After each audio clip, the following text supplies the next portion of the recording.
पृथ्वीको सानो स्वर्ग व्हाइट गुम्बा। व्हाइट गुम्बा नेपालको एक प्रसिद्ध बौद्ध गुम्बा हो जुन काठमाडौँको नागार्जुन नगरपालिका 6 मा अवस्थित छ।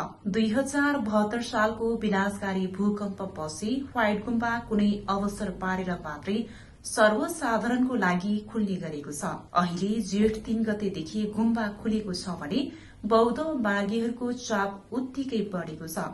10 दिनको लागि सर्वसाधारणको लागि खुलेको व्हाइट गुम्बा अब केही दिन अर्थात जेठ 10 गतेसम्म मात्रै खुल्नेछ। उक्त गुम्बा समुद्री सतहबाट 1450 मिटर उचाइमा रहेको छ, जुन स्वयम्भूनाथको पश्चिमतर्फ अवस्थित छ। ध्यान गर्न र बौद्ध धर्मावलम्बीको लागि यो ठाउँ एकदमै विशेष मानिन्छ। यो एउटा ध्यानको लागि विशेष ठाउँ हो। दुःख पीडा बिर्सेर मनलाई शान्त बनाउने ठाउँ व्हाइट गुम्बा, जुन सबैको रोजाइमा पर्ने गरेको छ। अहिले दर्शनार्थी र यात्रुहरूको चाप निकै बढेको छ। यहाँ 2 दिशाबाट जान सकिन्छ, एउटा हलचोक र अर्को सीता पाइलाबाट। तपाई सवारी साधन मार्फत वा पैदल मार्फत पनि पुग्न सक्नुहुनेछ।